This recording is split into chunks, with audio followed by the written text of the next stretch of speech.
Did you know that before modern banks, before credit cards, and even before paper money, people were already borrowing and lending wealth, sometimes without touching a single coin? Imagine a world where promises carved into clay or whispered in temple halls could buy armies, feed nations, and topple empires. We think credit is a modern invention, a tool of Wall Street or Silicon Valley. But in truth, the roots of credit reach thousands of years deeper into ancient cities that glowed under oil lamps and echoed with the sound of merchants bargaining under stone arches. It's a strange thought, isn't it? That long before the first bank ever opened its doors, humans were already creating invisible systems of trust, value, and debt, systems powerful enough to control entire civilizations. This isn't a story about interest rates or balance sheets. It's a story about human psychology, belief, and survival. Where are you watching from? Let me know in the comments. And if you enjoy unraveling the hidden systems that shaped our world, make sure to subscribe. It really helps us create more stories like this one. Now, let's go back to the very beginning. Thousands of years before the first metal coin clinked against another, the Sumerians of Mesopotamia had already built the foundations of what we'd call credit. Around 3500 BCE, in the city of Uruk, farmers didn't pay with coins. They paid with promises recorded on clay tablets, sealed with the mark of witnesses. Grain was the currency, but time was the interest. If you borrowed 100 liters of barley, you might owe 120 back after harvest. Not in cash, in kind. It was trust, formalized. And who kept the records? The temples. These temples weren't just places of worship. They were the first accounting houses, the earliest banks. Behind their thick mud brick walls, priests managed ledgers, tracking who owed what to whom. Every transaction was written down, baked into a tablet, and stored. To destroy debt, you'd literally have to smash the clay. But here's the twist. These ancient systems of credit weren't built on greed. They were built on survival. In societies where droughts, floods, or wars could wipe out crops overnight, credit wasn't luxury. It was lifeline. The temple loaned grain in the spring so that farmers could plant, and when harvest came, they repaid. It was a cycle of faith in time, in the gods, and in human honesty. Over time, this system grew into something far more sophisticated. Merchants began issuing their own written agreements. A clay tablet could be traded like money itself, changing hands multiple times before the original debt was even repaid. These were the first negotiable instruments, 3,000 years before paper money. Fast forward to Babylon, where Hammurabi's Code, one of humanity's oldest sets of laws, dedicated entire sections to debt and interest. The code didn't just regulate how loans worked, it controlled their morality. Interest could be charged, but only so much. Debtors could lose property, even freedom, but not their humanity. The state understood what we sometimes forget. Credit is power. Unchecked, it can destroy. Controlled, it can create prosperity. Yet even then, the cycle of boom and collapse had already begun. The more advanced credit became, the more it entangled lives. Farmers who couldn't repay lost land, merchants went bankrupt, whole families were sold into debt slavery, and every few decades, the empire had to intervene. Babylon's kings issued debt amnesties, wiping the slate clean, literally. These clean slates were early debt resets, an ancient version of bankruptcy reform. Why would a ruler forgive debt? Simple, because when too many people were enslaved by debt, the economy stopped. No free citizens meant no soldiers, no farmers, no empire. Debt forgiveness wasn't mercy, it was maintenance. Then came the rise of trade across the Near East, Assyria, Phoenicia, and Egypt. Each civilization built on the same invisible infrastructure, faith and promises. A merchant in Tyre could send goods across the sea to Babylon with nothing but a clay tablet and a seal. That tablet was as good as gold. In Egypt, the temples of Amun acted as safe depositories. People stored grain, gold, or goods with priests who issued written receipts. These receipts could then be exchanged in the marketplace, circulating as proto-banknotes. The concept of paper value was being born 2,000 years before actual paper existed. Credit was now shaping empires, and wherever it grew, inequality followed. Those who controlled the ledgers, priests, scribes, and merchants, controlled destiny. But not all systems survived. When trust broke down, everything collapsed. Around 1200 BCE, a mysterious series of events known as the Bronze Age collapse wiped out many of these early economies. Cities burned. Trade routes vanished. The complex web of credit and trade that connected the Mediterranean world unraveled. Inscriptions from the time described desperation, famine, and rebellion. When the temples fell, so did the trust they represented. For nearly 400 years, the art of organized credit nearly disappeared, and yet humans never stopped finding ways to trade the future for the present.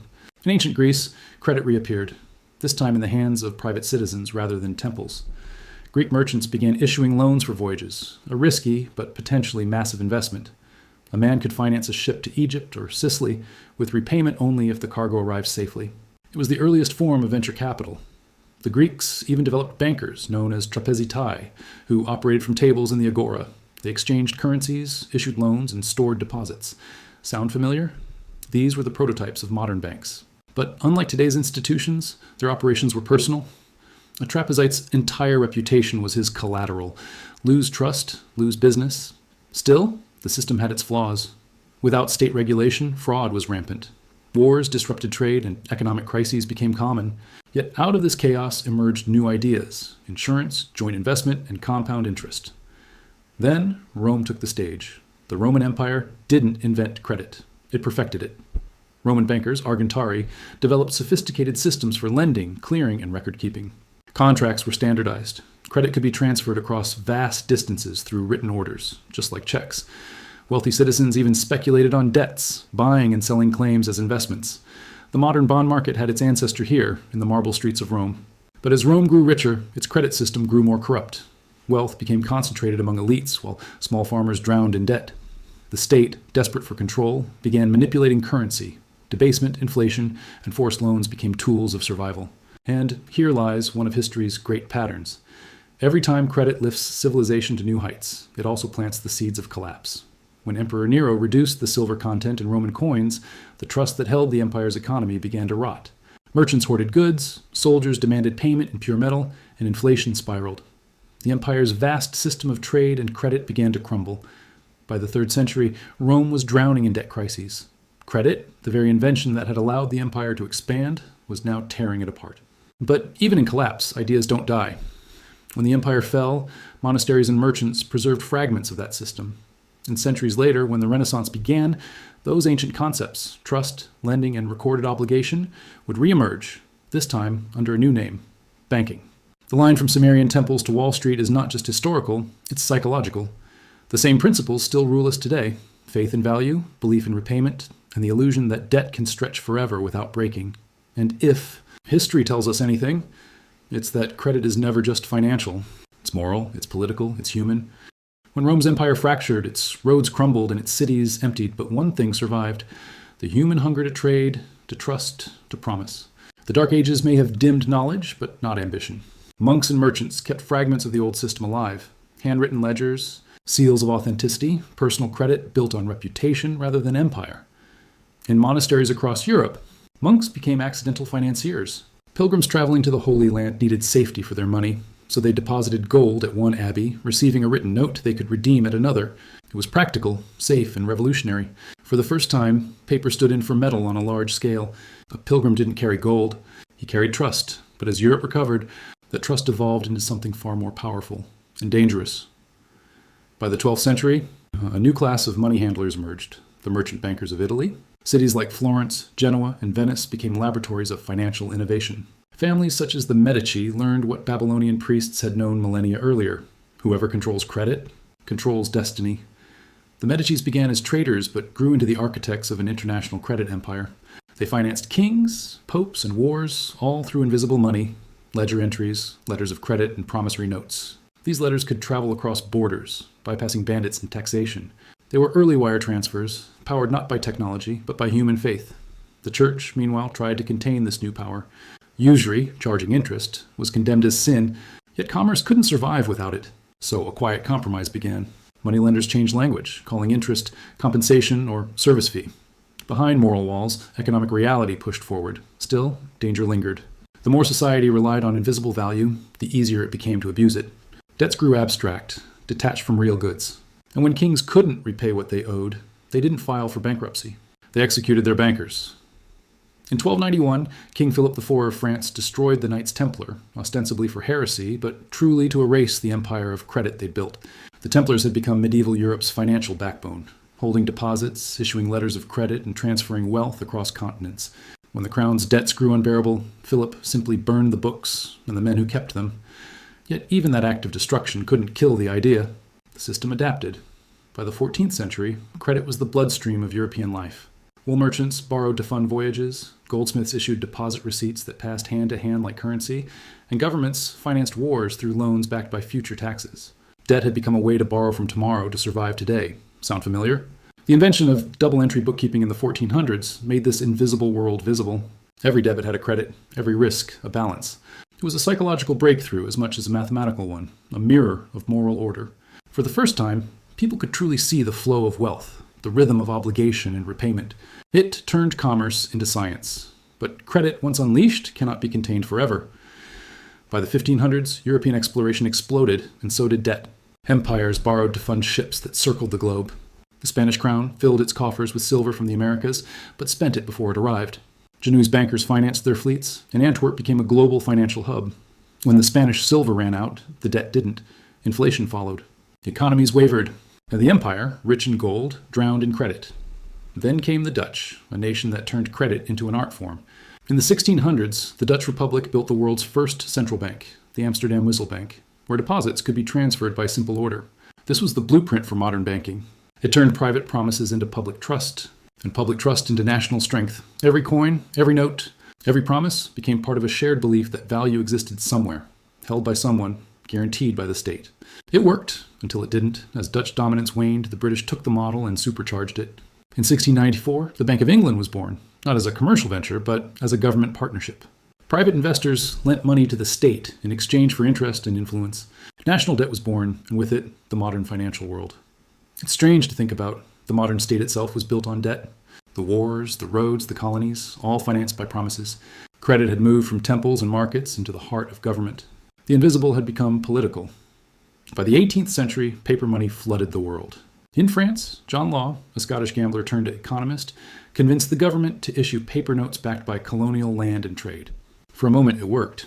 The economy soared. But when confidence cracked, everything collapsed. The Mississippi bubble burst, leaving France bankrupt and furious. History had repeated itself again. Belief inflated, trust broke, systems collapsed. You might think humanity would learn, but we didn't. We reinvented credit again, each time believing we'd mastered it. The 19th century saw the rise of industrial capitalism, railways, factories, steamships, all built on borrowed money. Investors in London lent fortunes to build rail lines across America and mines in South America. Boom followed bust like night after day. In every era, one truth remained: credit is faith. And faith can be broken. By the early 20th century, banks had replaced temples as the keepers of trust. Their vaults symbolized safety, their ledgers precision. But in 1929, that illusion shattered. The Great Depression wasn't just a stock market crash. It was a crisis of confidence. Billions vanished, not because the money was gone, but because the belief behind it evaporated. And yet, the story didn't end there. The same cycle of creation, overextension, and collapse continued into our time. 1971, when the US left the gold standard. 2008, when credit derivatives nearly destroyed the global system. Each event followed the same ancient pattern: invention, excess, panic, correction. The technology changed. The psychology didn't. It's the same psychology that powered Babylon's barley loans, Rome's ledgers, and Venice's bills of exchange, the human belief that tomorrow will pay for today. But here's the unsettling truth. Our entire modern economy still runs on the same invisible foundation as Uruk's temples 5,000 years ago: faith. When we swipe a card, approve a mortgage, or buy on credit, we're reenacting a ritual as old as civilization itself. The difference is scale. In the past, a failed harvest could collapse a village. Today, a failed algorithm can collapse a global market. And if history is consistent, it tells us this: the system never fails because it's too primitive. It fails because it becomes too complex for its own trust to hold. So where does that leave us? We're living through a new kind of temple age: digital credit systems, invisible money, algorithmic ledgers, Bitcoin, stablecoins, AI-managed finance. It feels new, revolutionary, untethered from history. But at its core, it's the same story. It's still about who we trust, what we believe, and how far we'll stretch the promise of tomorrow. When you trace the thread from ancient Mesopotamia to modern America, you see it clearly. The tools evolved, but the cycle didn't. Every great civilization builds credit. Every great collapse begins when that credit outgrows its foundation. The Babylonians had their clean slates. Rome had its currency reforms. We have bailouts and quantitative easing. All are attempts to restore faith when belief begins to fade. And maybe that's the greatest pattern of all, that we never truly escape the loop. If you followed this story all the way from the temples of Sumer to the trading floors of Wall Street, you've seen one thing clearly. Money isn't what we think it is. It isn't coins or paper or numbers glowing on a screen. It's a story of trust that only works when enough people believe in it. Every empire that mastered credit gained immense power. Every empire that forgot what credit really meant eventually fell. And that pattern didn't stop in the ancient world. When the United States abandoned the gold standard in 1971, the dollar stopped being a promise backed by metal and became a promise backed by faith. The world shifted overnight from a tangible anchor to a psychological one. Every transaction, every loan, every interest rate since then has depended on one question. Do we still believe in the promise? For now, the answer has been yes. But history whispers that the answer never stays yes forever. Look closer, and you'll see the same dynamics that haunted Babylon and Rome repeating in new forms. The household debt crisis, the student loan bubble, governments printing trillions to sustain growth that no longer exists. The illusion is larger, faster, more digital, but it's still an illusion built on trust. What happens when that trust breaks again? In ancient Babylon, kings declared amnesties to reset the system. In medieval Europe, rulers debased their currencies. In 2008, central banks created money from nothing to rescue the structure of credit itself. Each time, the goal was the same: preserve belief at any cost, and yet the cracks keep returning. Think about the words we still use. Credit comes from the Latin credere, to believe. It's the same root as creed, credible, and credo. Credit isn't just about money, it's about faith. When we say someone has good credit, we mean they are trusted.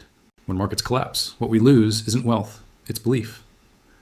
If that sounds abstract, remember this. Every financial crisis is a crisis of storytelling. When people stop believing the story, the system breaks. Ancient scribes carved that lesson into clay 5,000 years ago, and yet here we are, still carving digital promises into invisible ledgers, hoping the faith holds a little longer. It's easy to see history as progress, a straight line from primitive clay tablets to the sleek algorithms that govern global trade today. But maybe it's more of a spiral, each turn bringing us back to the same human problem, just on a larger scale. The Sumerians had temple records. We have blockchain. The Babylonians had interest limits. We have regulation. The Romans debased silver. We devalue currencies, different tools, same motives, same psychology.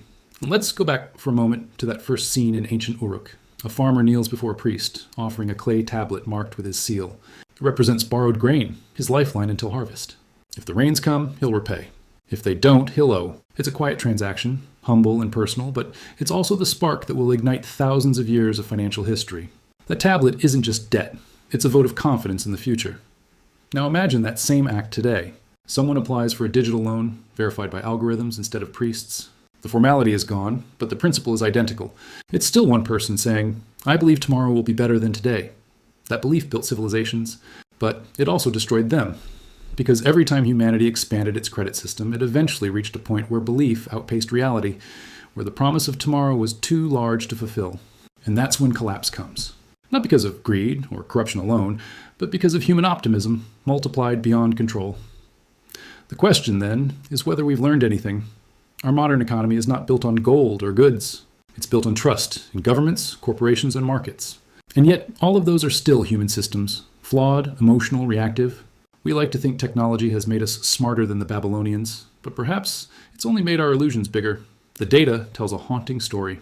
Global debt is now over 3 times the size of global GDP. In other words, we owe far more than we produce. The total value of all digital money, stocks, and financial instruments exceeds the value of the real economy many times over. That's not new.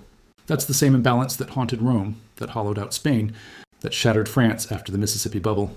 The names change, but the pattern doesn't, and that's where this story connects to us, not just economists or historians, but ordinary people trying to understand the invisible web that governs their lives. Because credit isn't just a financial tool. It's a reflection of how much we trust one another. It's the measure of how much faith we still have in the future. If belief dies, money dies. And that brings us to the final lesson. The 3 takeaways history gives us about credit and civilization. First, credit always begins as trust. Whether it's a clay tablet, a coin, or a digital token, it's not the object that matters. It's the shared belief behind it. Every economic system is a moral system in disguise. Second, credit always expands faster than reality. Once people discover they can trade promises, they always will, and eventually, those promises outgrow the resources they're tied to. Every financial boom in history follows that curve. And third, credit always resets. Sometimes gently, through reform and forgiveness, sometimes violently, through collapse. Either way, the slate is wiped clean, and the story begins again. Right now, we're living through another chapter of that same story. Nations are borrowing more than ever. Digital currencies are redefining what trust even means.